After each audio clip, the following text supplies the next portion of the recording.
मुझे करने दो ना ये व्रत। अपनी लल्ला पे आप विश्वास ना है आपको? विश्वास है। अच्छा ठीक है, तू भी कर ले।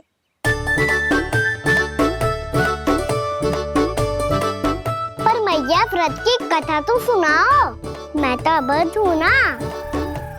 मुझे कैसा पता चलेगा कि ये व्रत करते क्यों हैं?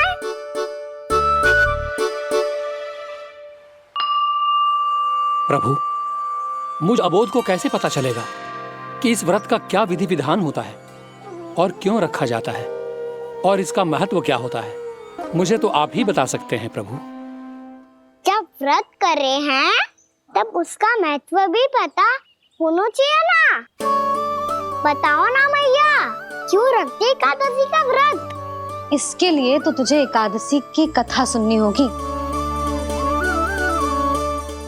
सुनेगो ना?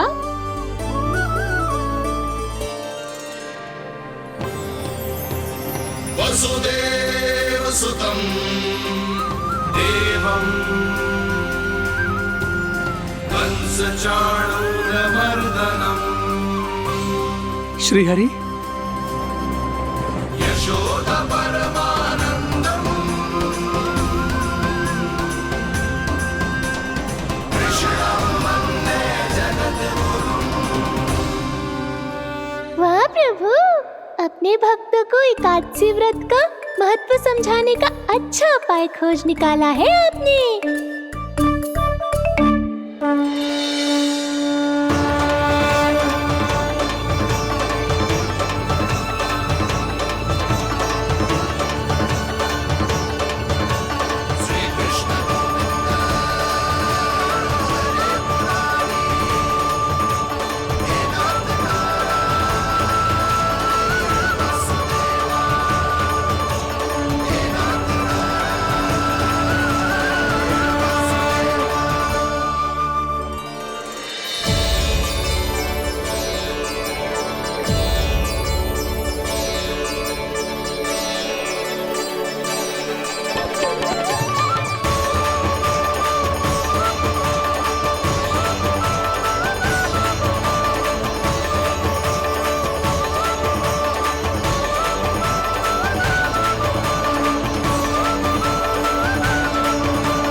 अब सब जन एकादशी के व्रत की कथा ध्यान से सुनना, तभी जे व्रत पूरा माना जाएगा। समझो लल्ला?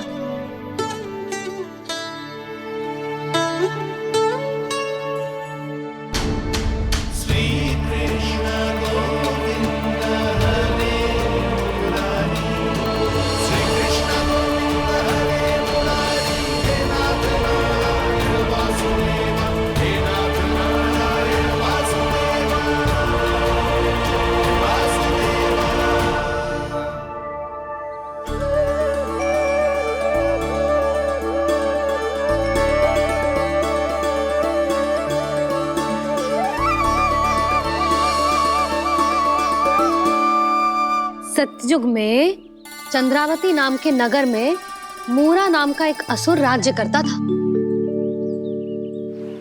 ओम ब्रह्मदेवाय नमः। ओम ब्रह्मदेवाय नमः। ओम ब्रह्मदेवाय नमः। ओम ब्रह्मदेवाय नमः।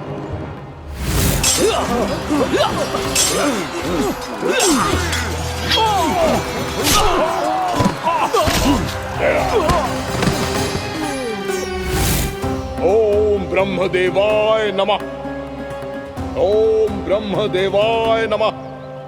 जब उसने देवताओं के हाथों असुरों की पराजय देखी, तब वो वरदान पाने के उद्देश्य से ब्रह्मा जी की तपस्या करने चला गया।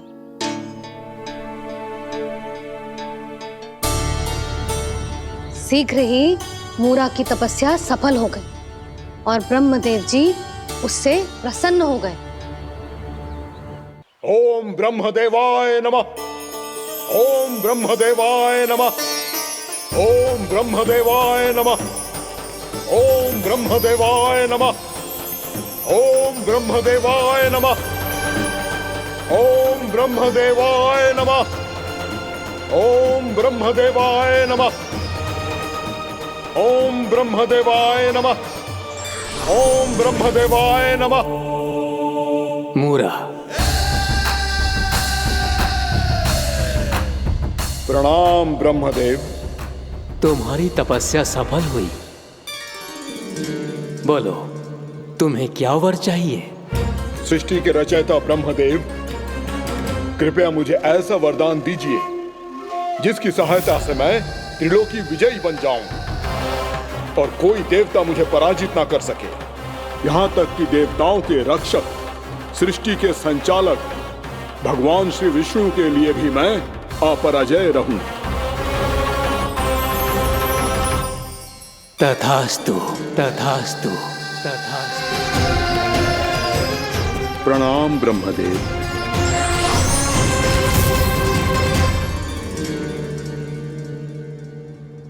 ऐसा वरदान पाकर मूरा बहुत अभिमानी होगा। यक्षों, किन्नरों, यहाँ तक कि देवताओं को भी युद्ध के लिए ललकारने लगो, पर किसी ने भी उसकी ललकार को स्वीकार ना करो, क्योंकि सभी उसकी शक्ति से बहुत भयभीत थे और उसके सामने युद्ध किए बिना ही अपनी पराजय स्वीकार करने लगे। और फिर दंभ में आके उसने स्वर्ग लोक पर भी आक्रमण कर दिया और देवराज इंद्र तक को चुनौती दे डाली।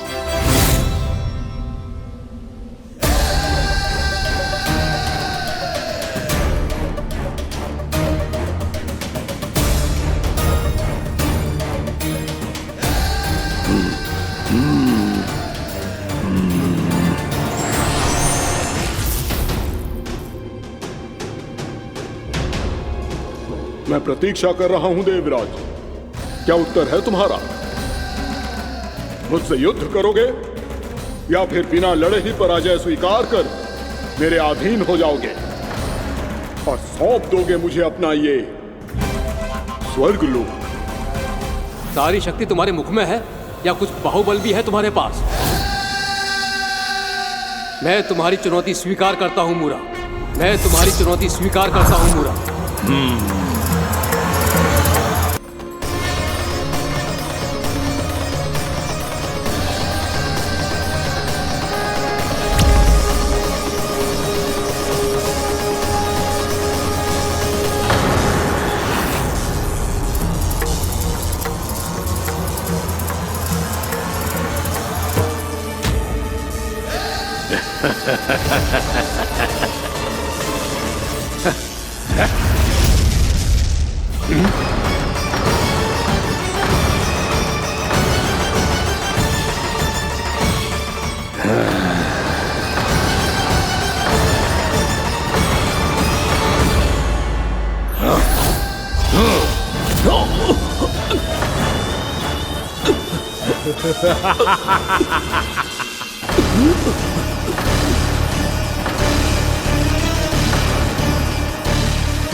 ठहरिए देवगण, असुर राज मूरा को ब्रह्मदेव का आशीर्वाद प्राप्त है। आप में से कोई भी इन्हें पराजित नहीं कर पाएगा।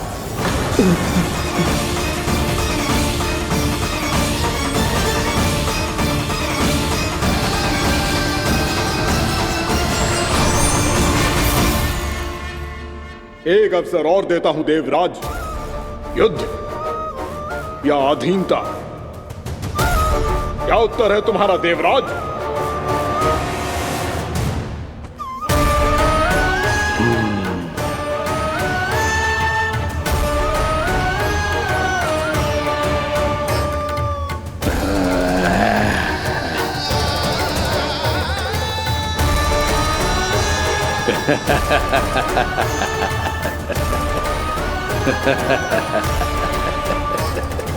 इंद्र और सभी देवताओं ने मूरा के आतंक में आके उससे भयभीत होके अपना सिंहासन छोड़ दियो।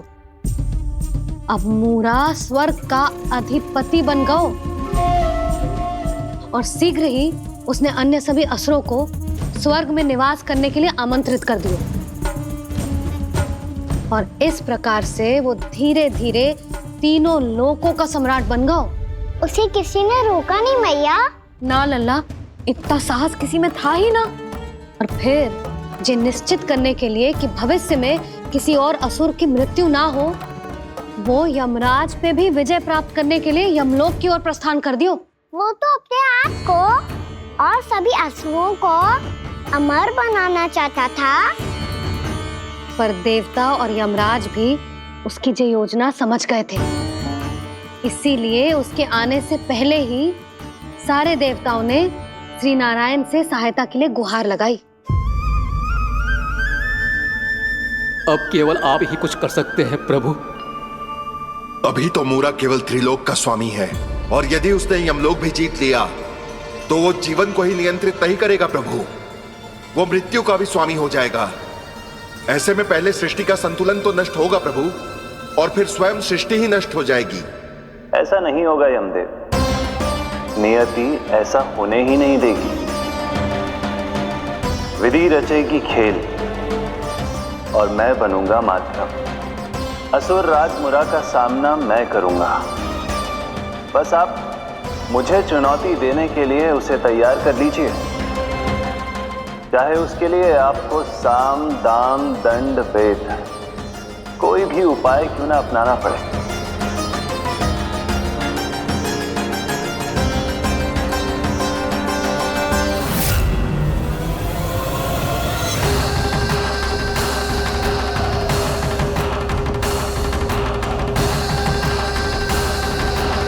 आप तो मेरी प्रतीक्षा में पहले से ही खड़े हैं यमदेव।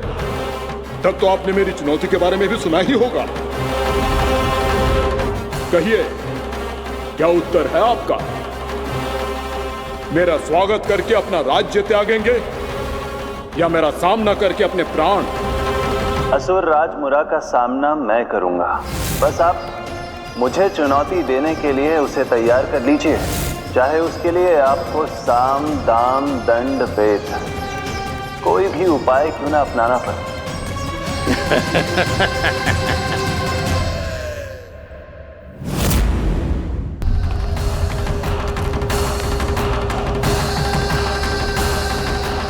आप तो मेरी प्रतीक्षा में पहले से ही खड़े हैं यमदेव।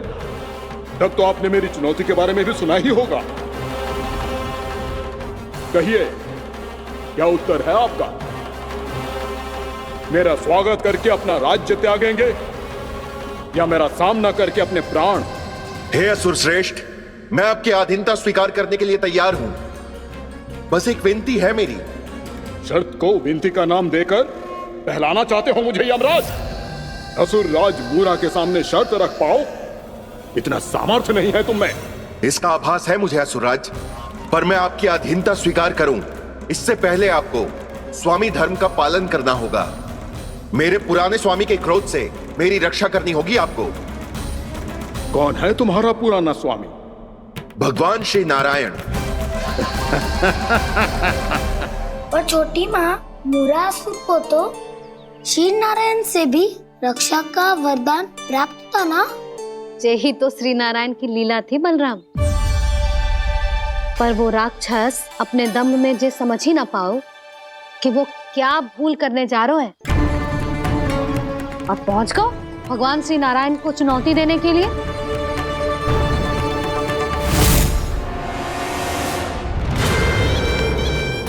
वहीं ठहर जाओ असुर राज मुरा।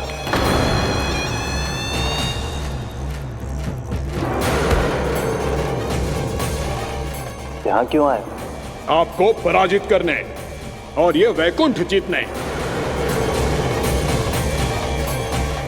ताकि मैं यमलोक का स्वामी बन सकूं।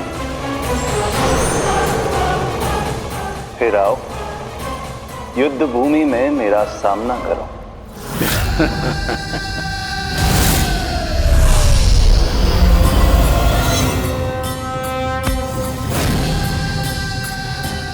ये नहीं जानते कि इनसे ना हारने का वरदान तो मैं पहले ही प्राप्त कर चुका हूं।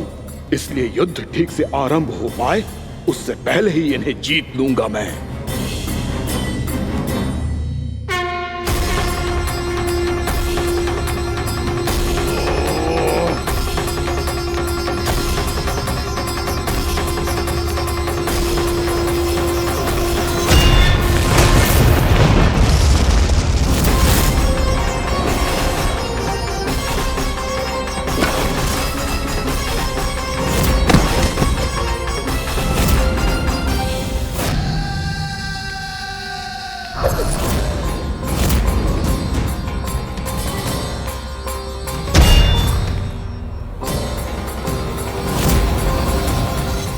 इस प्रकार जे युद्ध वर्षों वर्षों तक चलता रहो, दोनों योद्धा पूरे ब्रह्मांड में अनेक अस्त्रों शस्त्रों के साथ युद्ध करते रहे।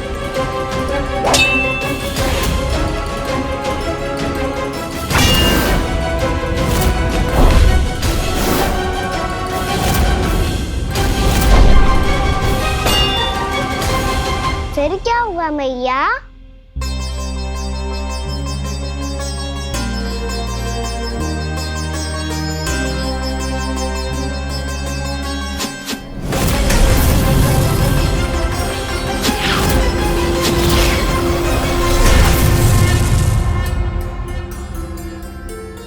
उस युद्ध को कभी समाप्त हुआ हो, पर कैसे? शीघ्र ही वो राक्षस थक गौ लल्ला।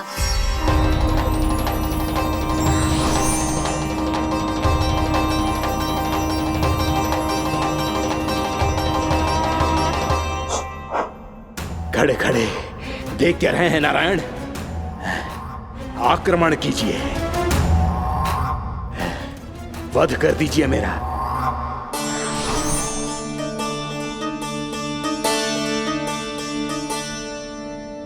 मैं तुम्हारी वीरता से प्रभावित हूं, इसीलिए इतनी थकान की स्थिति में मैं तुम जैसे वीर पर आक्रमण नहीं करूंगा।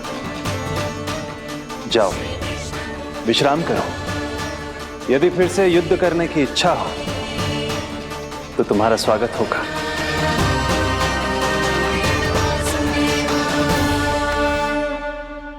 जे कह के श्री नारायण बद्रिका आश्रम चले गए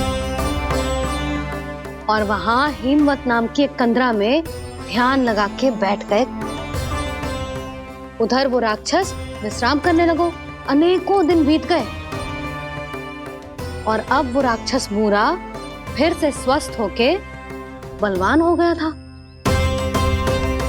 उसने अपनी सारी शक्ति फिर से प्राप्त कर ली थी। श्री नारायण ने उस पर दया करी थी, पर वो फिर से श्री नारायण को छलने को तैयार होगा।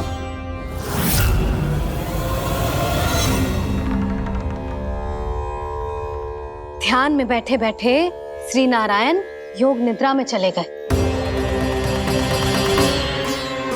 पर दुष्ट मूरा इसी अवसर का लाभ उठा के उनकी कंदरा में घुस आयो ताकि वो सोते हुए श्री नारायण पे आक्रमण कर सके।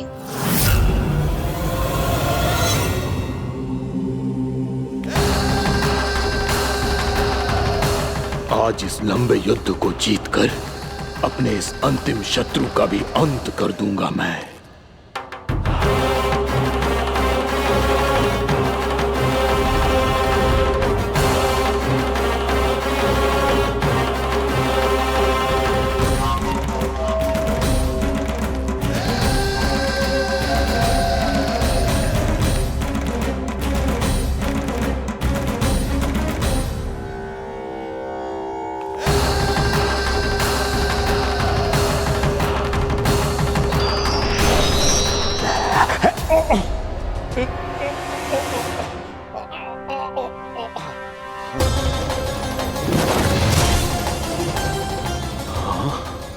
दुष्ट राक्षस, प्रभु ने तुझ पर दया की, तुझे संभलने का अवसर दिया। तू इन्हीं पर ही छल से वार करने चला है।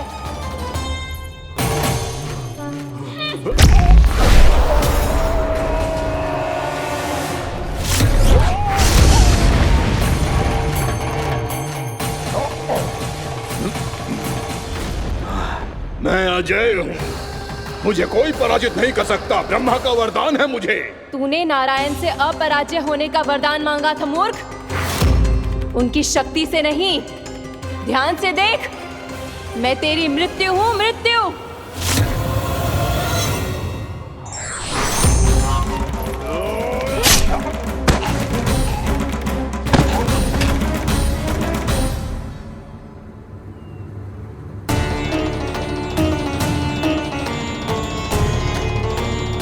वो देवी कौन थी छोटी माँ?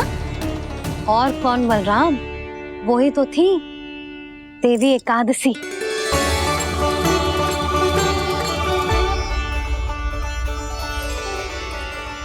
मुझे क्षमा कीजिए प्रभु, आपकी आज्ञा के बिना ही युद्ध करके आपके शत्रु को मृत्यु के घाट उतार दिया। क्षमा नहीं, आपकी तो प्रशंसा होनी चाहिए देवी। असुर राज को मारकर आपने सभी देवताओं को मुक्त करवाया है। इस पापी के अहंकार से तीनों लोकों की रक्षा की है आपने। आप एकादशी की तिथि पर मेरी एकादश इंद्रियों से उत्पन्न हुई हैं। इसीलिए मेरे सभी भक्त आपको उत्पन्न एकादशी के नाम से जानेंगे। सभी तिथियों में आपका स्थान सर्वश्रेष्ठ होगा। जिस तरह आपने राक्षस के आक्रमण से मेरी रक्षा की है, उसी प्रकार एकादशी के दिन व्रत करके जो भी भक्त आपकी कथा सुनेगा, मैं स्वयं उसकी रक्षा करूंगा।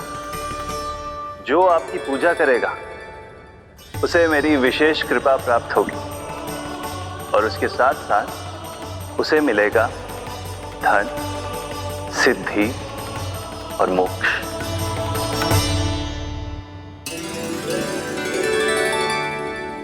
इसीलिए आज के दिन व्रत रखने का बहुत अधिक महत्व होता है। बोलो एकादशी मैया की जय। बोलो श्री नारायण भगवान की जय।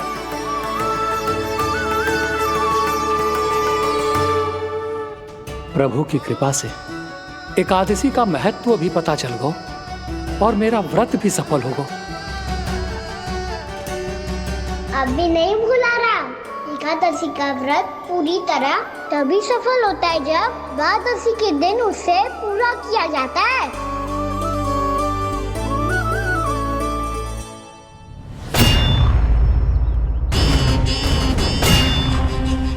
आवश्यक है आपको यह आभास होना कि उस विष्णु अवतार को पराजित करने के लिए आपके साधारण योद्धाओं में वो सामर्थ्य नहीं है।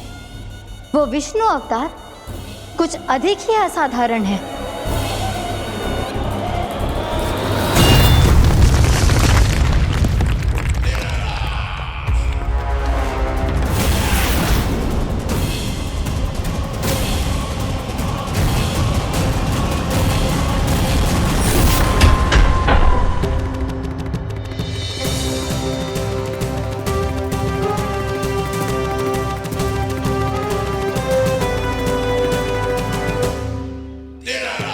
अब मैं दिखाऊंगा उस विष्णु अवतार को असाधारण शत्रु क्या होता है।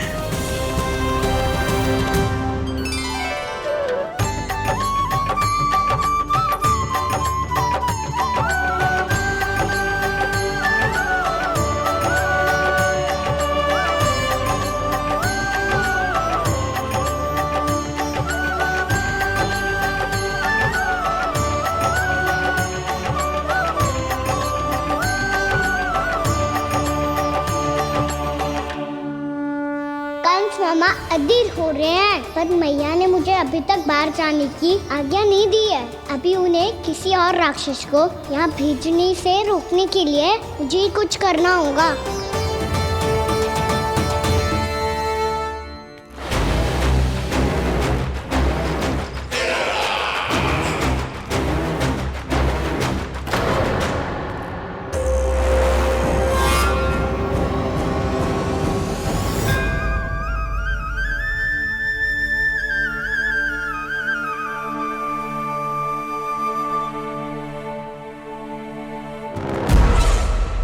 कौन हो तुम?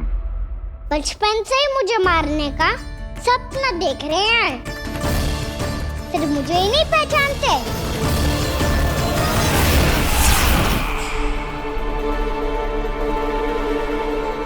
बचपन से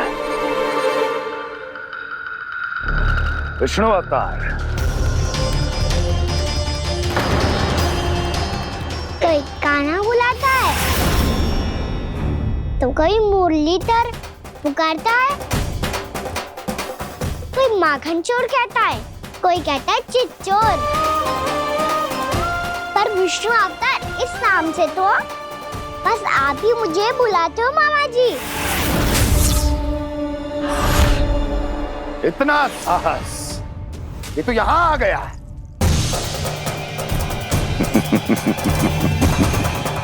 यहां आ तो गया तू विष्णु अवतार, किंतु यहां से जीवित नहीं जाएगा। तेरे इस शीश को तेरे धड़ से अलग कर दूंगा मैं।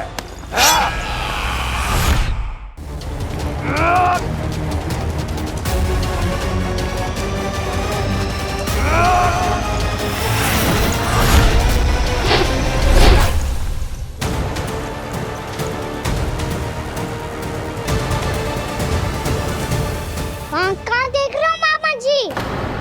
मैं तैयार हूँ।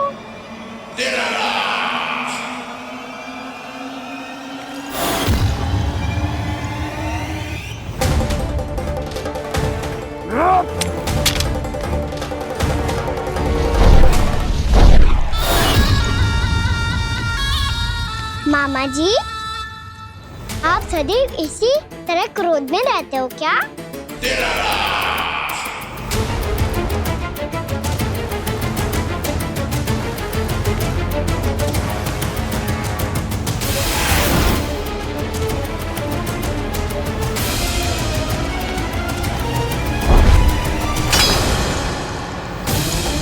छोड़ छोड़ मेरी तलवार को।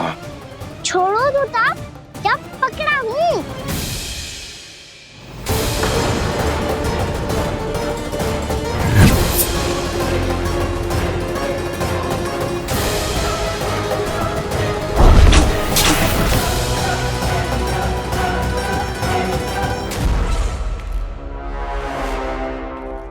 मामा जी,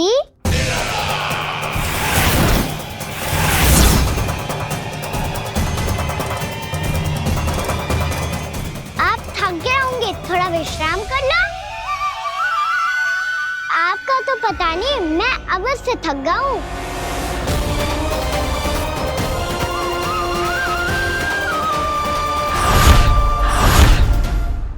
मेरे सिंहासन पर बैठने का तो साहस।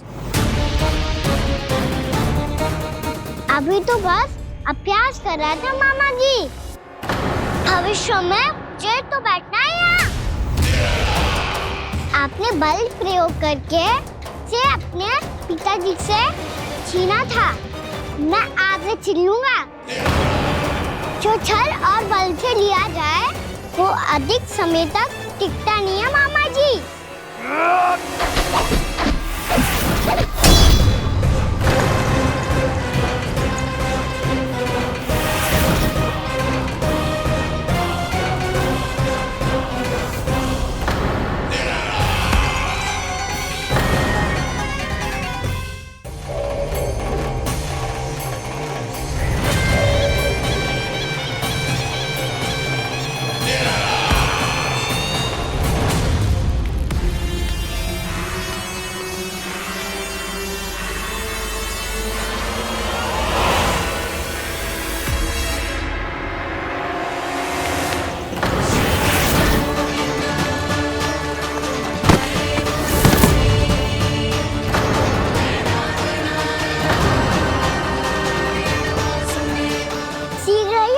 सिंहासन छोड़ना होगा।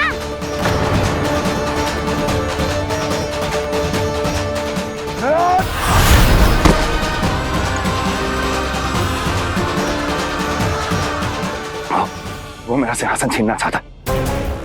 वो आ रहा है, वो आ रहा है। सैनिकों, दुर्जन, बंद कर दो सभी द्वार और झरों के, सब के सब। इसकी हर संभावना पर इतना कड़ा पहरा बिठा दो कि ना तो कोई महल के भीतर आ सके, ना कोई बाहर जा सके। मुझे महल की चप्पे चप्पे की सूचना चाहिए। जाओ।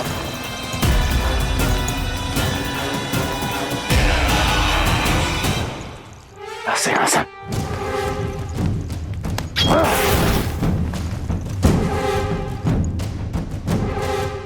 अब आ, दुष्ट मायावी, ए छलिया विष्णु अवतार, मैं कंस तेरी प्रतीक्षा कर रहा हूँ। देखता हूँ मेरे सिंहासन पर कैसे बैठता है तू। मुझे तो बस कुछ समय चाहिए था, वो मिल गया। अब करते रहिए आप प्रतीक्षा।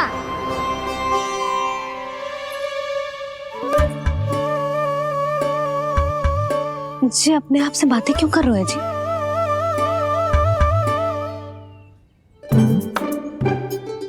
आप मुस्कुरा क्यों रहे हो? ना कछु ना। बताओ क्यों मुस्कुरा रहे हो? तुम्हीं पर गए हैं जी। जब तुम व्रत करती हो तो तुम भी ऐसा ही करती हो। इसी प्रकार भूख अधिक लगने पर अपना ध्यान भटकाने के लिए स्वयं से ही बड़बड़ाती रहती। होगा। आपको तो बस मेरा उपहास उड़ाने के लिए बहाना चाहिए।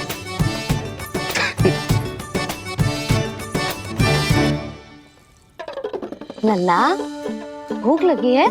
ना मैया, व्रत करे तो भूख कैसे लगेगी?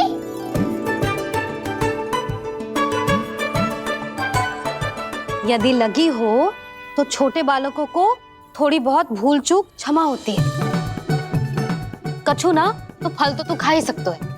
अब तो पूरे नियम और विधि विधान से व्रत तोड़ूंगा।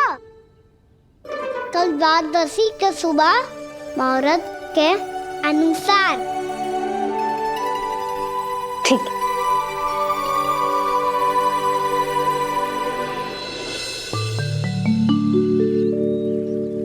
लल्ला, एकादशी समाप्त हो गई है, द्वादशी लग गई है। अब तू व्रत तोड़ सकते है। भोजन कर ले। ले।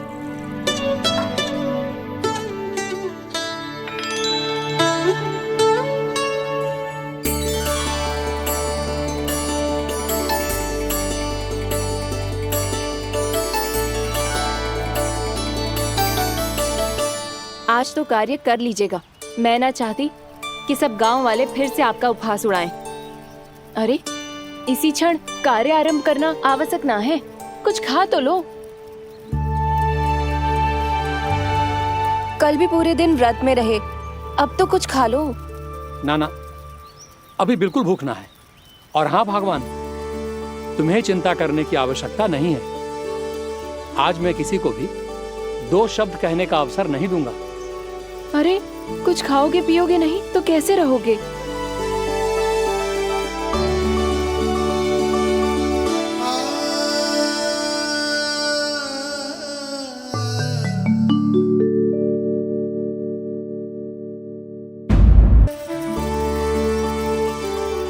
अरे, इसी क्षण कार्य आरंभ करना आवश्यक ना है। कुछ खा तो लो।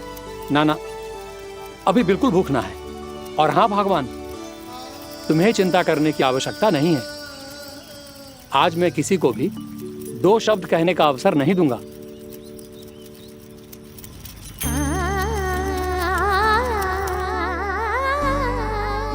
ठहर, मैं तेरे लिए मट्ठा लेके आती हूँ। व्रत के बाद पीने से पेट ठंडा रहता है। रुक।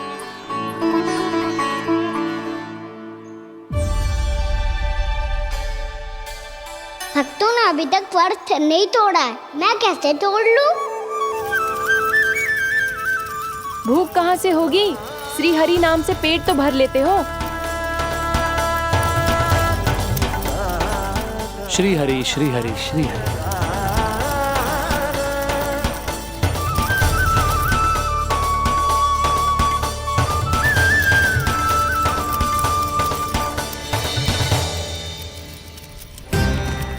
हरि हरि प्रभु हरि, हरि हरि प्रभु हरि, हरि हरि प्रभु हरि, हरि हरि प्रभु हरि। कल से अन्न का एक दाना ना गो है पेट में। अब क्या व्रत तुड़वाने भी आपके प्रभु ही आएंगे? अब क्या व्रत तुड़वाने भी आपके प्रभु ही आएंगे? मैया,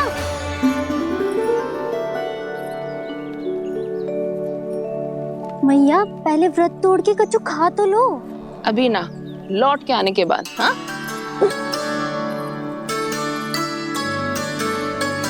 बलराम, ठहरो पुत्र, पहले कुछ खा लो।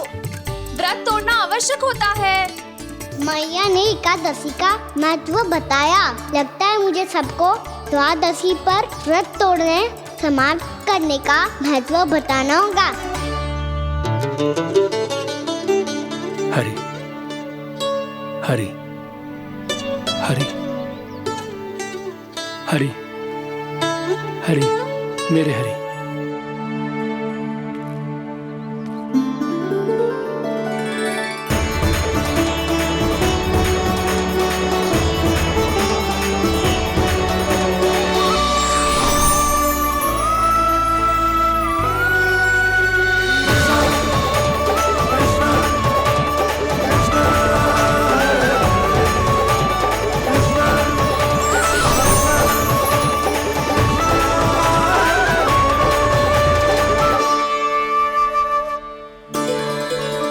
अभी अभी तो मैंने बच्चों की मां को वचन दिया था कि आज किसी को शिकायत करने का अवसर ना दूंगा, और अब मैं प्रभु श्री हरि की कल्पना जसोमती रानी के लल्ला में ही करने लगा। ना ना, ये ठीक ना है।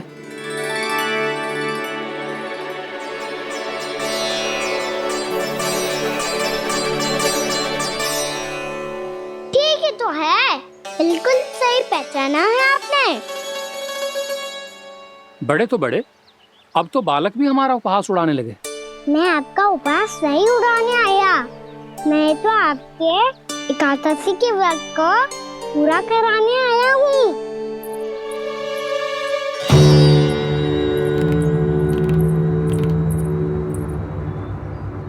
कान्हा,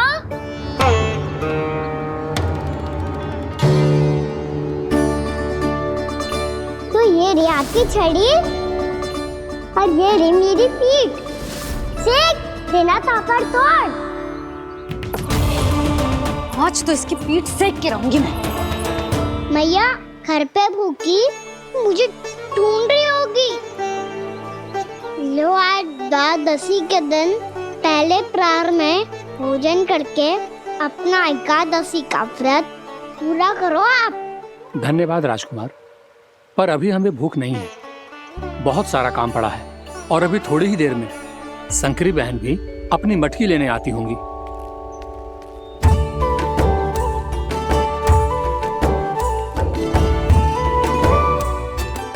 पर मैं आपका व्रत पूरा कराए बिना नहीं जा सकता। भला क्यों? भक्त भूखा रहे और भगवान खा ले, ऐसा हो सकता है भला?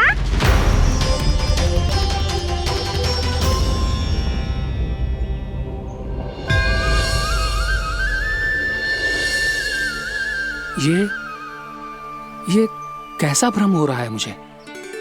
मुझे लगता है अपना काम करना चाहिए। द्वादशी के पहले प्रहर में व्रत पूरा करना बहुत आवश्यक होता है। ना तो एकादशी का व्रत भी पूरा ना माना जाता। इतनी सारी ज्ञान की बातें तुम्हें कैसे पता है लल्ला?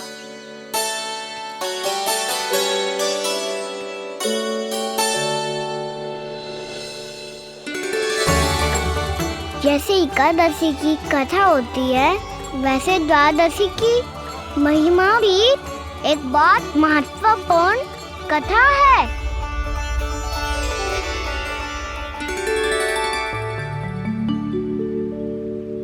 कैसी कथा? बिल्कुल सही समय पे आई हो आप, क्योंकि आपको ये कथा आपको अवश्य सुननी चाहिए।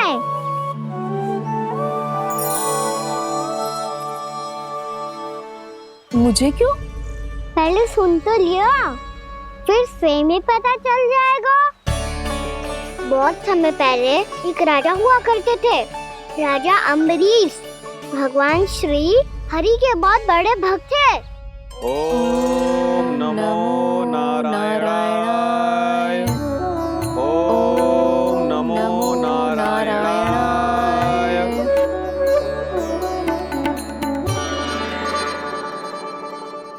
नेक पुण्य के काम करते थे वो। अपनी पत्नी के साथ हरि का नाम जपते रहते थे।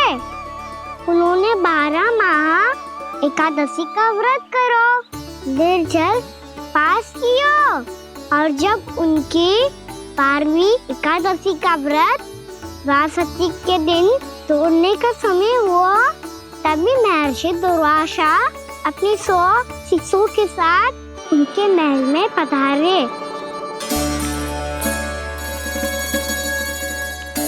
प्रणाम स्वीकार करें महर्षि। आप जैसे महान ऋषि मेरे राज्यसभा में आए, वो भी ऐसे अवसर पर जब मैं और मेरी पत्नी निरंतर 12 एकादशियों के बाद अंतिम एकादशी का व्रत तोड़ेंगे। इससे बड़े सौभाग्य की क्या बात हो सकती है हमारे लिए। आज आपके साथ साथ मेरा और मेरे शिष्यों का एकादशी व्रत भी पूरा होगा। संभव है प्रभु की इच्छा यही हो कि हम सब अपना व्रत एक साथ तोड़ें। ये तो अत्यधिक प्रसन्नता की बात है महर्षि। तो फिर ठीक है, हम सब यात्रा से थके हैं। व्रत तोड़ने से पहले हम स्नान करना चाहते हैं। जैसी आपकी इच्छा महर्षि। जब तक आप लोग लौटेंगे तब तक आपके सारे प्रबंध यहाँ हो चुके होंगे।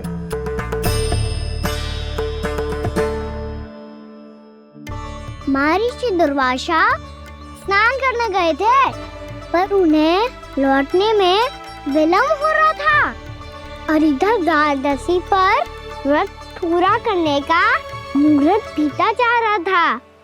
महाराज अमरेश बड़ी विरगता के साथ महर्षि दुर्वासा के लौटने की प्रतीक्षा कर रहे थे। महाराज, व्रत तोड़ने का मुहूर्त बीता जा रहा है। बस कुछ ही समय बचा है। महर्षि और उनके शिष्यों को लौटने में न जाने कितना समय लग जाएगा। मेरा सुझाव है कि आप मुहूर्त समाप्त होने से पहले व्रत अवश्य तोड़ लें। गुरुदेव, हमने महर्षि दुर्वासा को वचन दिया है कि जब तक वो लौटेंगे नहीं तब तक हम व्रत नहीं तोड़ेंगे।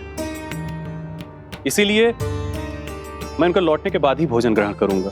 पर महाराज, मुहूर्त यदि बीत गया और समय रहते हुए नहीं आए तो महाराज आपका व्रत पूरा नहीं होगा। महाराज, आपको उसका फल नहीं मिलेगा। महाराज, 12 एकादशियों का व्रत व्यर्थ चला जाएगा। किंतु गुरुदेव, यदि मैंने भोजन कर लिया तो ये तो अतिथियों का अपमान होगा। आप उचित कह रहे हैं महाराज। भोजन के लिए उनकी प्रतीक्षा अवश्य कीजिए महाराज। पर मुहूर्त रहते हुए एक तुलसी का पत्ता और जल ग्रहण कर लीजिए। इससे आपका व्रत भी पूरा हो जाएगा और अतिथि का मान भी रह जाएगा। आपका सुझाव अच्छा है गुरुदेव।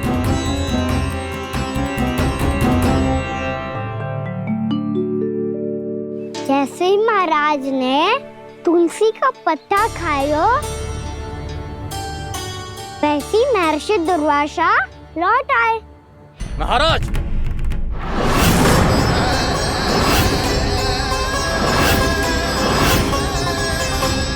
महाराज को उपास तोड़ते देखते बहुत क्रोधित हो गए।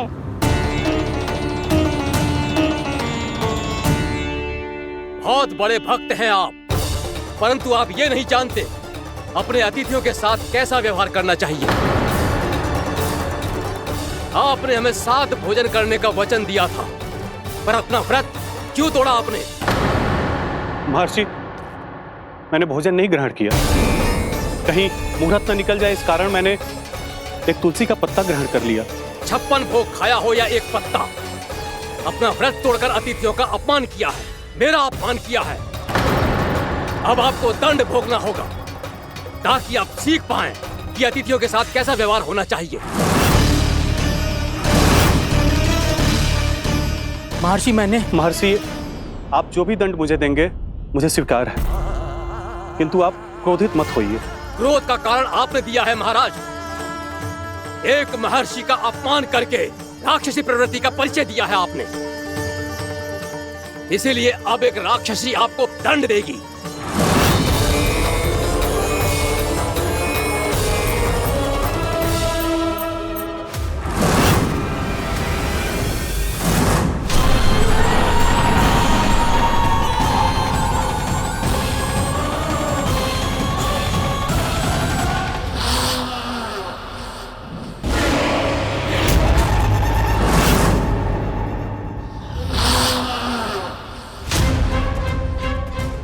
हे प्रभु, यदि मैंने सच में महर्षि का अपमान करने की भूल की हो तो मैं उसका परिणाम भोगने के लिए प्रस्तुत हूं।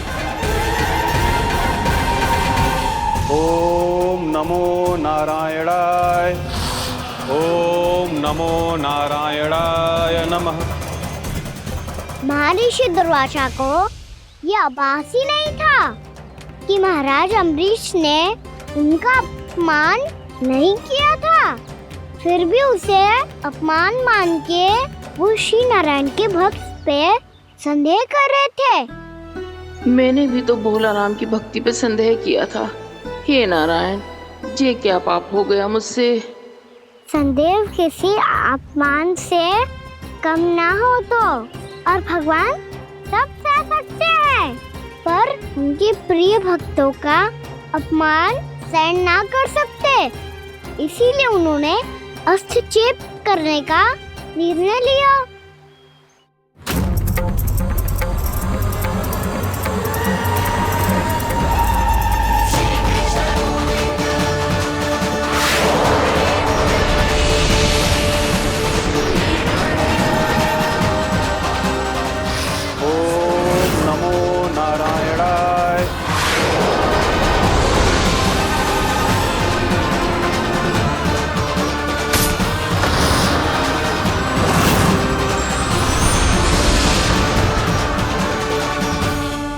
और फिर भगवान का वो सुदर्शन चक्र महर्षि दुर्वासा के पीछे पड़ गया। ये चक्र तो मेरी ओर बढ़ रहा है। ओम नमो नारायणाय। ये कैसे संभव हो सकता है? कोई रोको इसे, कोई रोको इसे।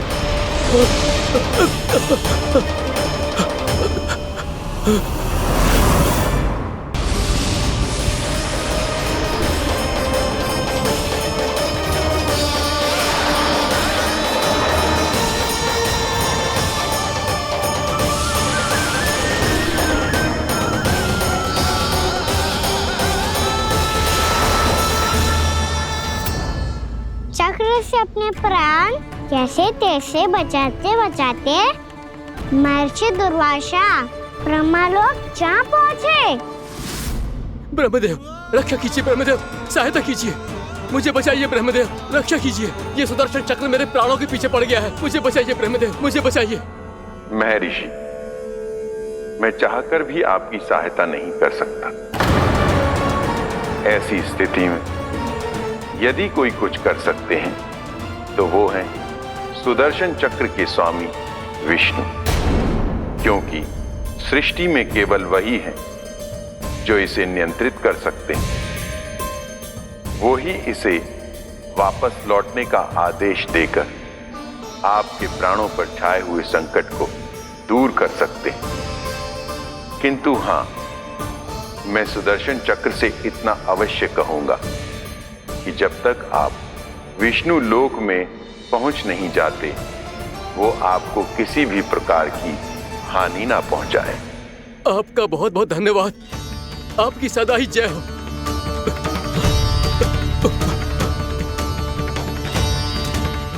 फिर क्या था? भागते भागते महर्षि दुर्वासा सीधे भगवान श्री हरि के शरण में बैकुंठ पहुंच गए। त्राहिमाम प्रभु, त्राहिमाम, मुझे बचाइए, मेरी सहायता कीजिए प्रभु, मेरी सहायता कीजिए। मैं आपके इस चक्र और ऊर्जा से नहीं भाग सकता प्रभु, कृपया करके अपने सुदर्शन को रोकिए, इसे वापस लीजिए प्रभु। यह असंभव है महर्षि। एक बार सुदर्शन चक्र मेरे हाथों से छूट जाए तो अपना उद्देश्य पूरा किए बिना, मेरे भक्तों की रक्षा किए बिना वापस नहीं लौटता। कोई तो उपाय होगा प्रभु, कृपया करके मेरे प्राण बचाइए प्रभु। मैं सुदर्शन की ऊर्जा से जलकर भस्म नहीं होना चाहता प्रभु। आप जो कहेंगे मैं करूंगा प्रभु, मेरी सहायता कीजिए प्रभु, मेरी सहायता कीजिए। मुझे नहीं लगता कि आप वो कर पाएंगे। मैं अवश्य करूंगा, मैं अपनी प्राण रक्षा के लिए कुछ भी करूंगा प्रभु। आपने मेरे भक्त राजा अम्बरीश को भक्ति का कर्तव्य निभाने के लिए अपमानित और दंडित किया है महर्षि, पर भक्त की रक्षा करना भगवान का कर्तव्य है। इसलिए यदि आप भक्त राजा अम्बरीश के पास जाकर क्षमा याचना करें और यदि वो आपको क्षमा कर दे तो ही ये चक्र आपके प्राण लिए बिना लौट सकता है। अन्यथा आप तो जानते हैं महर्षि, मेरे भक्त का अपमान मेरा अपमान। भक्त का अपमान भगवान के अपमान से कम ना हो तो है। महर्षि दुर्वासा को भी ये बात समझ आई और फिर उन्होंने महाराज अम्बरीश से क्षमा याचना की।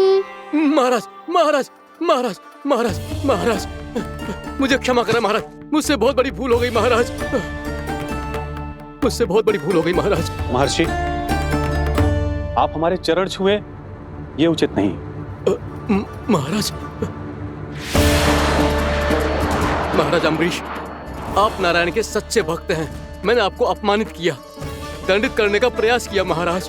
इस अपराध के लिए मुझे क्षमा कीजिए महाराज, और इस सुदर्शन चक्र से मेरे प्राण बचाइए महाराज।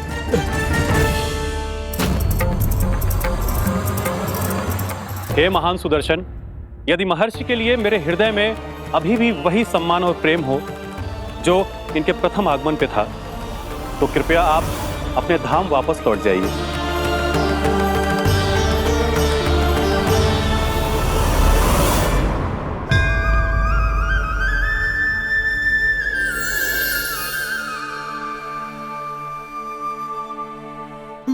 आपका बहुत बहुत धन्यवाद महाराज अम्बरीश। मैं आपको आशीर्वाद देता हूं कि आप देवराज इंद्र के समान शक्तिशाली हों। आपकी कीर्ति का पताका 10 दिशाओं में फहराए। मेरी बस एक ही इच्छा है महर्षि, कि मैं आपके साथ अपना उपवास तोड़ सकूं। अवश्य महाराज, हम सब भोजन आपके साथ करेंगे और अपने आप को नारायण की सेवा में अर्पित करके व्रत को पूरा करेंगे, क्योंकि आज जो यहाँ हुआ है उससे सिद्ध हो चुका है कि एकादशी व्रत का फल द्वादशी की सुबह भोजन करने से ही प्राप्त होता है। इस कथा से हमें पता चलता है कि सभी को द्वादशी की सुबह भर पेट भोजन करके एकादशी का व्रत पूरा करना चाहिए। और दूसरी बात, भगवान की सच्ची भक्ति अपमान कभी ना करना चाहिए। उनके साथ सदैव प्रेम से व्यवहार करना चाहिए। यही भगवान को सबसे अधिक प्रिय है। भैया भोला राम, मैंने भी श्री हरि पे तुम्हारे विश्वास का उपहास उड़ाया था, मुझे क्षमा कर दो। ना ना, आप क्षमा मांगकर मुझे लज्जित मत करो, आप तो मेरी बहन जैसी हैं। जब महर्षि दुर्वासा जैसे महान ऋषि को भी प्रभु के भक्त से क्षमा मांगनी पड़ी, तो मैं तो बहुत ही तुच्छ हूँ। मुझे आपकी किसी भी बात का बुरा ना लगा। पर पता है प्रभु को कौन सी बात सब भूला रखता है? कौन सी बात? जब उनका भक्त भूखा रहे, समय पे अपना व्रत पूरा ना करे। और जैसा कि आप सभी ने अभी कथा से सीखो है, एकादशी के व्रत को द्वादशी की सुबह अवश्य पूरा करना चाहिए। अब आप जाओ, अपना व्रत पूरा करो।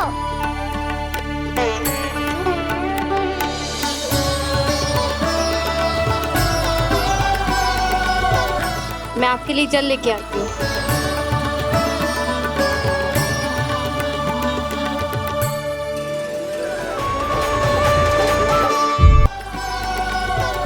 मैं आपके लिए जल लेके आती हूँ।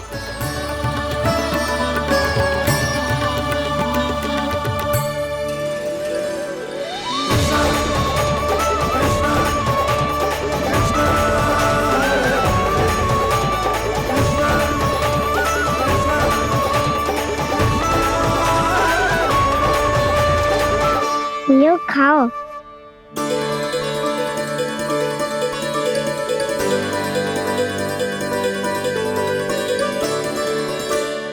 कान्हा,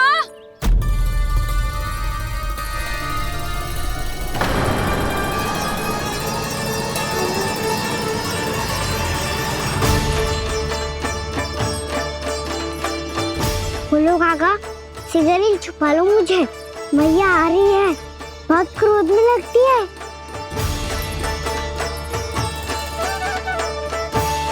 आज तो बहुत दंड मिलेगा। अभी क्षण भर पहले तो ये साक्षात भगवान के रूप में बात कर रहे थे, और अब अचानक ही ऐसे बालक बन गए जो मैया से दंड मिलने के भय से व्याकुल हैं। बोला काका, किस सोच में पड़ गए? शीघ्र छुपा लो मुझे।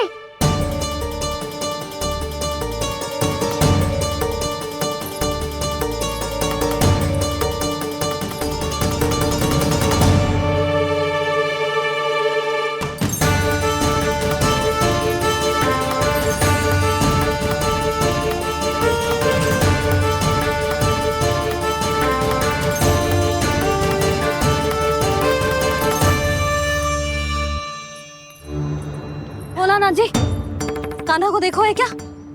मैंने तो अपने प्रभु को देखा है। मैं अपने लल्ला को ढूंढ रही हूँ, उसे देखो है आपने? वही तो मैं भी कह रहा हूँ जसोदा रानी, मैंने सिर्फ और सिर्फ अपने प्रभु को देखा है। ये तो अब भी अपनी भक्ति में ही खोया हुआ है। इससे पूछ के कछु लाभना है, मुझे ही ढूंढना पड़ेगा।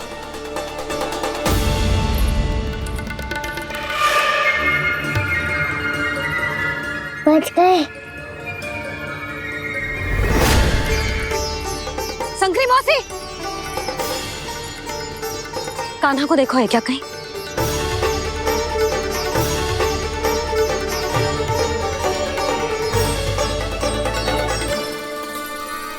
बोला काका मुझे शीघ्र निकालो ना यहाँ से, भैया फिर से इधर ही आ रही है। सब कहते थे श्री हरि मेरे घर ना आ सकते। देखो आज प्रभु आ गए, उन्होंने अपने हाथ से मेरा व्रत पूरा कराया। हाँ आते हैं और आगे भी आएंगे हमारे श्री हरि हमसे मिलने और आके मोक्ष देंगे, है ना?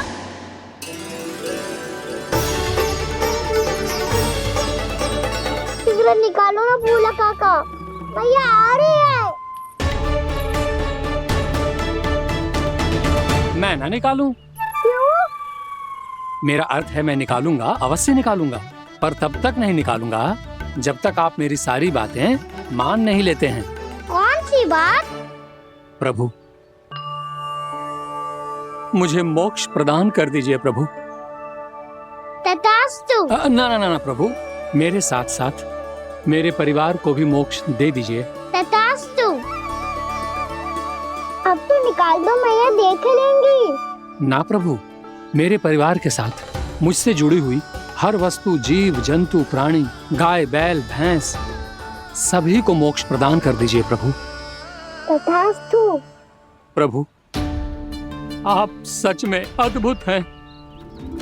मैंने जो मांगा आपने बिना सोचे समझे सब प्रदान किया।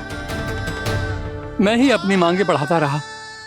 प्रभु प्रभु मुझे क्षमा कर दीजिए, प्रभु मुझे क्षमा कर दीजिए।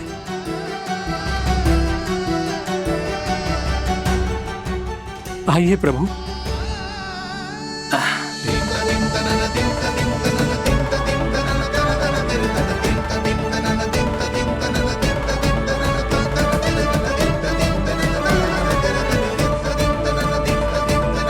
प्रभु आप तो प्रभु हो, हरि हो, भगवान हो। आप चाहते तो इस मटके से स्वयं निकलकर बाहर आ सकते थे, फिर मेरी आपने हर इच्छा क्यों पूरी की?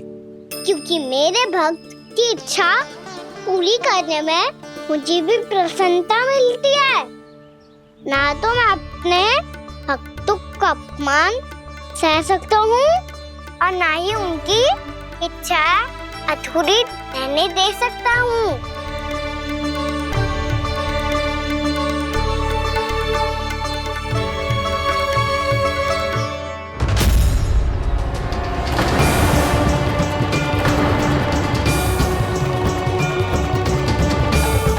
क्या कही थी तूने? हाँ, कि तू फिर से छल ना करेगा। फिर मुझे बिना बताए घर से बाहर कैसे निकलो?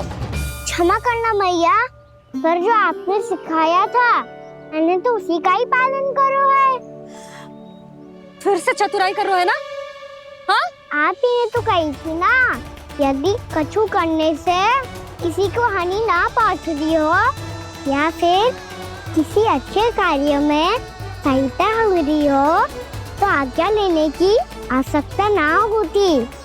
यदि तेरे कछु करने से किसी और की कोई हानि ना हो रही हो या किसी के अच्छे कार्य में सहायता हो रही हो तो मुझसे आज्ञा लेने की आवश्यकता ना है। किस अच्छे कार्य के लिए आया है यहाँ? एकादशी की सुबह एकादशी का व्रत खोल के भोजन करा जाता है। ये बात ना तो भोला काका को पता थी, ना शंकरी मासी को, और ना ही किसी और को। और तुझे पता थी? हाँ, मेरी मैया ने बहुत अच्छे से सिखाया है मुझे। जैसे कल तूने एकादशी कथा सुनाई थी ना, आज वैसे ही तेरे लल्ला ने सबको द्वादशी कथा सुनाई है। सच्ची यशोदा रानी जी, इसने तो हमारी आंखें ही खोल दी। और भाभी, सच तो ये है कि मुझे भी ना पता था कि ये इतना बड़ा ज्ञानी है और इतना अधिक समझदार।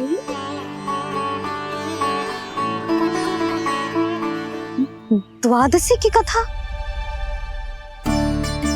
वो तो मैंने इसे कभी सुना ही ना है। फिर इसे कैसे पता थी? रानी जी, जो स्वयं भगवान हैं, भला उन्हें कैसे कुछ नहीं पता होगा। मैंने तो इन्हें पहचान लिया, और हाँ, आप सब लोग भी इन्हें अपने अंतर्मन की आंखों से देखिए। हो सकता है इन्हें पहचान पाएं।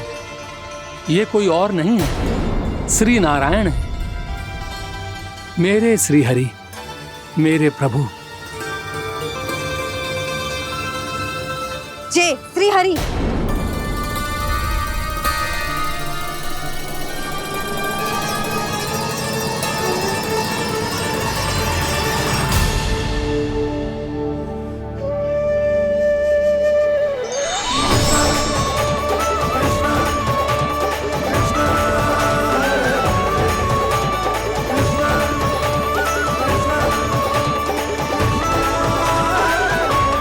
ये क्या कर दिया भोला? जिस रास्ते को मैंने इतनी कठिनाई से बचा के रखा था, सबके सामने उसे उजागर कर दिया तुमने।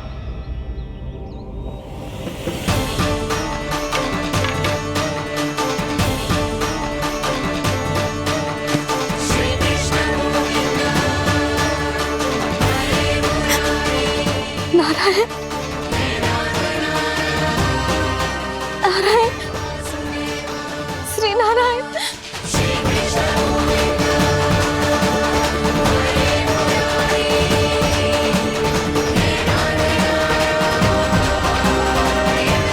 श्री नारायण।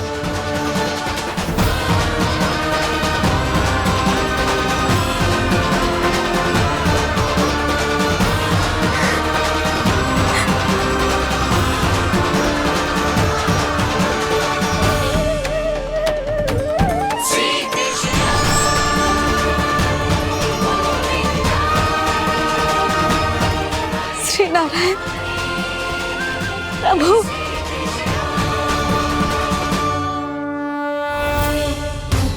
जिस रास्ते को इतने जत्न से संभाल के रखा था, आज वो सबके सामने खुल गया। और तो और मेरा भेद मैया को भी पता चल गया। बाबा सब कहते रहे, पर मैंने एक न मानी।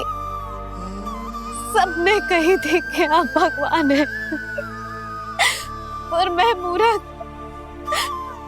आपको पहचान ही ना पाई। कितनी अभागी हूं मैं।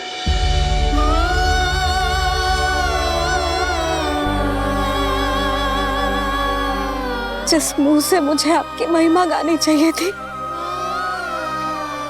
उसी मुंह से मैंने आपको डांटा है।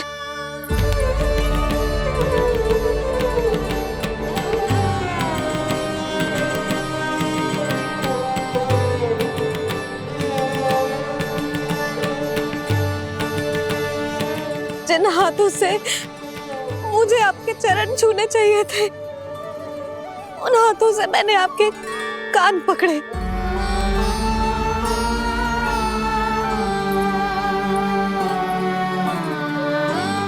मुझे तो आपकी सेवा करनी चाहिए थी प्रभु, और मैंने आपको दंड दियो, आपको घर से बांध दियो।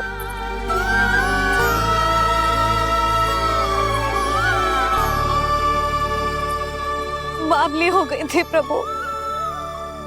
अपने श्री नारायण को, अपने प्रभु को एक साधारण सा बालक समझ ली हूँ मैंने। मैं आपके लिए भगवान नहीं हूँ मैया, साधारण बालक ही हूँ, बस आपका लल्ला। बुद्धि भ्रष्ट हो गई थी, भूल पर भूल करती चली गई। आज भी आपके पीछे पीछे छड़ी लेकर दौड़े चले आए।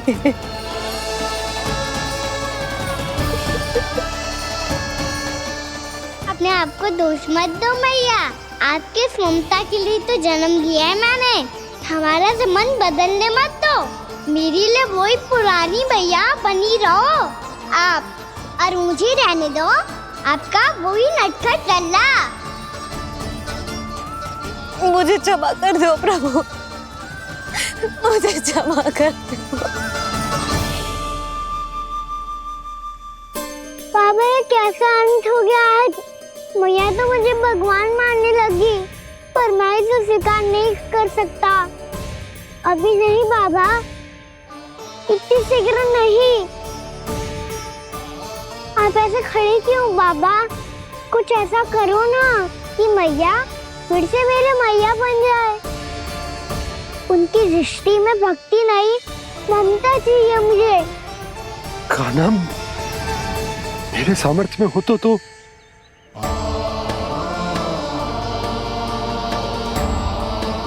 दाऊ, आप तो बड़े भाई हो, अपने छोटे भाई की सहायता करो ना, जिससे मैया सब कुछ भूल जाए।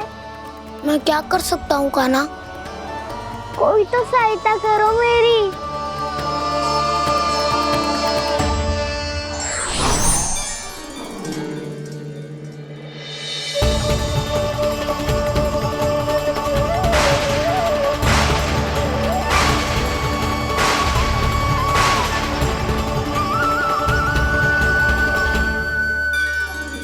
अपने आप को संभालिए प्रभु।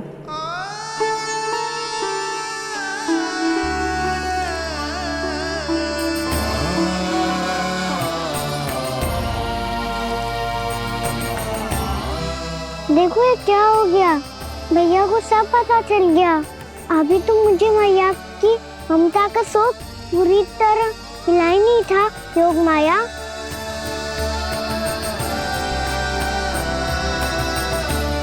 मेरी सहायता करो ना। कितनी अद्भुत है ममता की शक्ति। भगवान को भी एक साधारण बालक बना देती है। बालक की बना रहना चाहता हूँ मैं, नहीं चाहता दिव्य होना, नहीं चाहता भगवान बनना। बस मैया की गोद में रहकर ममता की रस से सेम को भिगोना चाहता हूँ। इनकी डांट फटकार का सुख पाना चाहता हूँ। कुछ भी करे योग माया, पर इन सबको भुला दो मेरा सत्य।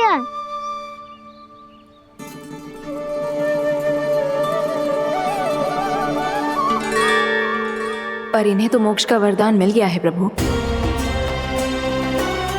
इसलिए इनके लिए समय की गति को लौटा पाना संभव नहीं होगा। प्रभु, अब मुझे ये सब भूलने की कोई आवश्यकता नहीं है। मुझसे जो त्रुटि हुई है अब वो दोबारा कभी नहीं होगी, और आज के बाद आपका ये सत्य मैं किसी को नहीं बताऊंगा प्रभु, क्योंकि मुझे पता चल गया है कि आपका यशोमती मैया के लल्ला बने रहना कितना आवश्यक है।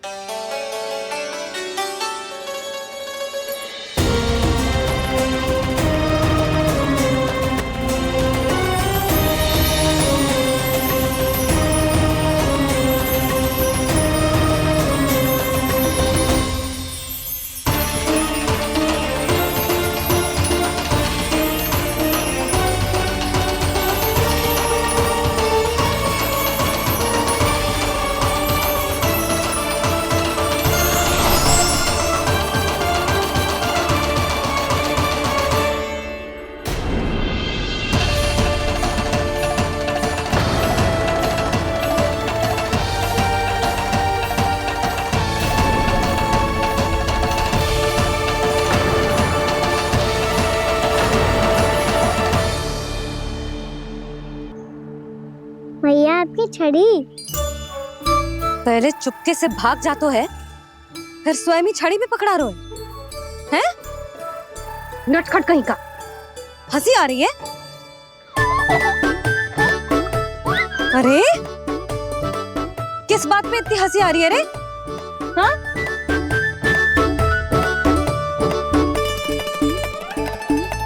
आपकी लीला अद्भुत है प्रभु, और अद्भुत है आपका मैया के प्रति प्रेम। हंसी ना है मैया, ये तो प्रसन्नता है, अपने मैया से मिल जाने की प्रसन्नता। अच्छा, ढूंढ मैं तुझे रही हूँ और तू कह रहे हो कि मैं मिल गई तुझे? तू घर चल लल्ला, अच्छे से पिटाई करूंगी तेरी।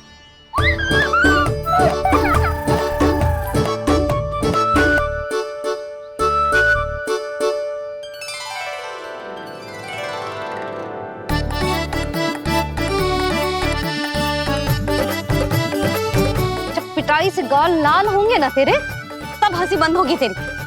चल।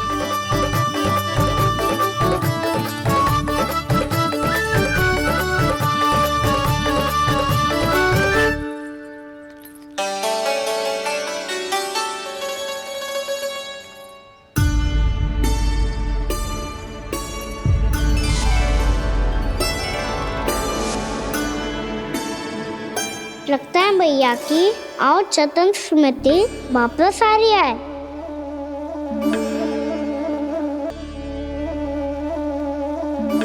यशोदा, क्या होगो?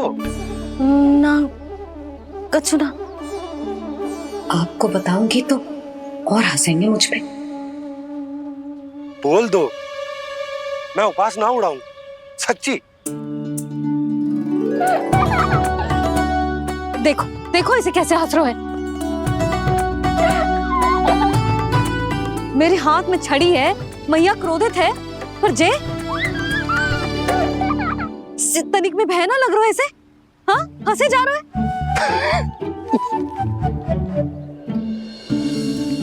दोनों बाबा लल्ला एक जैसे हो।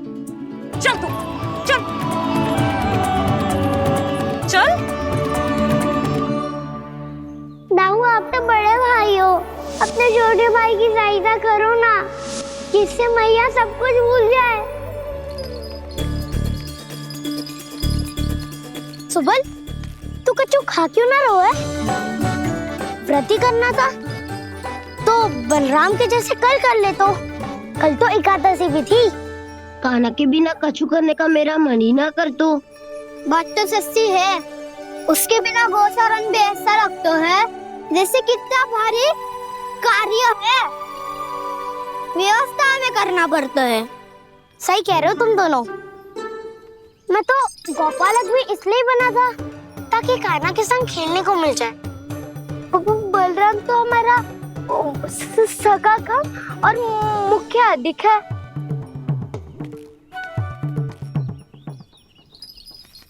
रुक जाओ, तुम सब कुछ देर विश्राम कर सकते हो।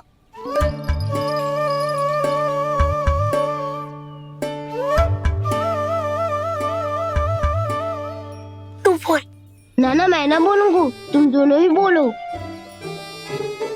और तुम सबका सखा पहले हूँ और टोली का मुखिया बाद में, इसलिए घबराने की आवश्यकता नहीं है।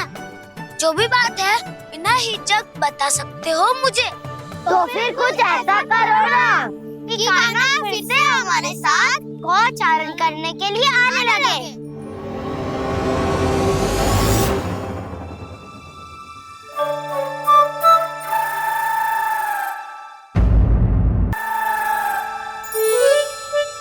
बिना कछु बताए भाग गओ। ये भी ना सोचा तेरे बिना मैया बाबा व्रत कैसे तोड़ेंगे? देखो देखो अभी भी हंस रहा है। क्या होगा ऐसे? रुक, प्रसाद लेके आती हूँ।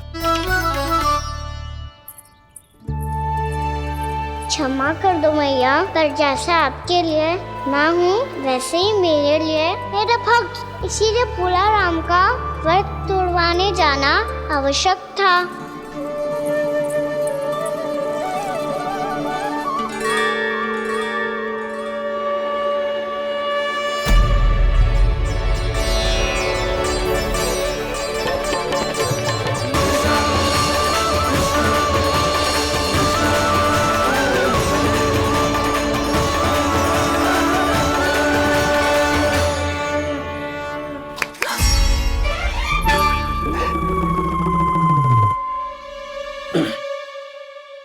सुधा फिर से खो गई तुम। अरे कौन से स्वप्न लोक में चली जाती हो तुम बार बार? हमें भी बताओ। माया का प्रभाव ममता पर अधिक समय तक नहीं रह पाता प्रभु।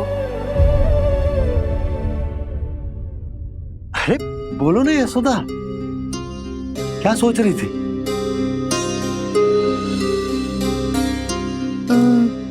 मैंने ना श्री नारायण को देखो है। हाँ वो तो मैं भी देख रहा हूँ, यही तो है हमारे सामने। ये वाले ना तो मैंने साक्षात श्री नारायण को देखो है, वो भी अपने कान्हा के भीतर देखो। कान्हा के भीतर? ना मतलब कान्हा और ये दोनों आमने सामने थे। मैं कुछ समझो ना यशोदा। नारायण और कान्हा दोनों आमने सामने थे? ना, मेरे कहने का अर्थ है कि कान्हा और श्री नारायण एक दूसरे के आगे पीछे थे। अच्छा, तो मतलब श्री नारायण आगे थे और कान्हा पीछे था। पर अगर कान्हा पीछे था तो तुमने कैसे देखा? ओहो, कान्हा आगे था, श्री नारायण पीछे थे।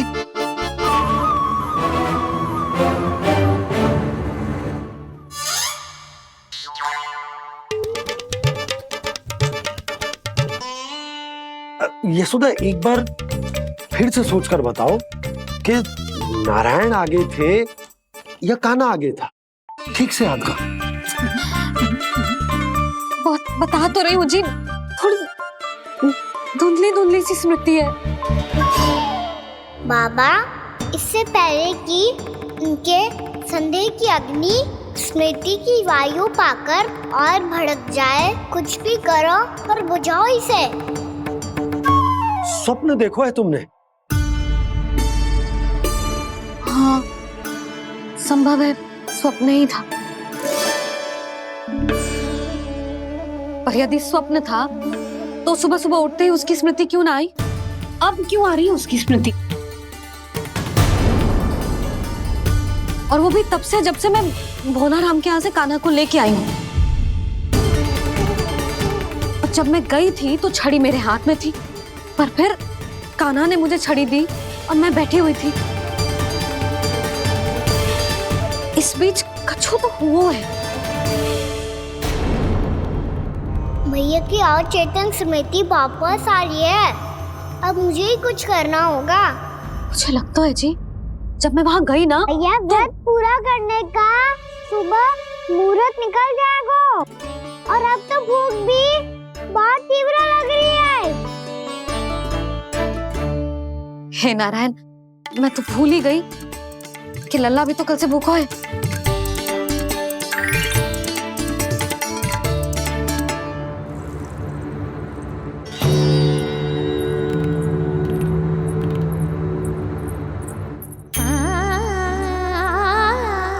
ले खा।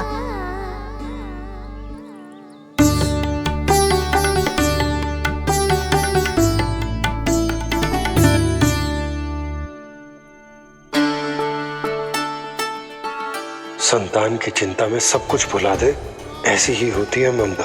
और कान्हा को अच्छे से पता है कि इसको लाभ कैसे उठाना है।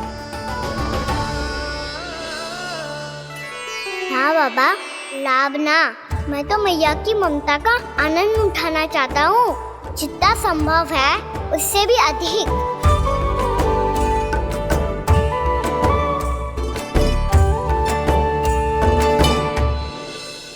बलराम, कान्हा को फिर से गौचारण आने के लिए केवल तू ही मना सकते है।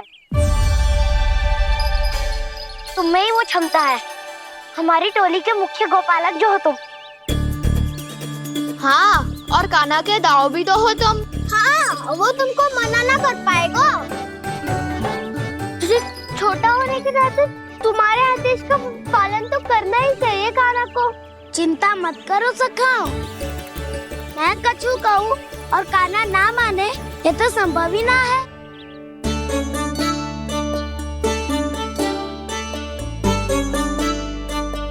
आज जो हुआ ना जाने और कितने समय तक मेरा सत्य आपसे छिपा रह पाएगा, इसीलिए आपसे अधिक से अधिक समय मैं आपके साथ ही बिताऊंगा। मैंने कह दिया तो समझ लो, पत्थर पे रेखा खिंच गई। कल से कान्हा हम सबके साथ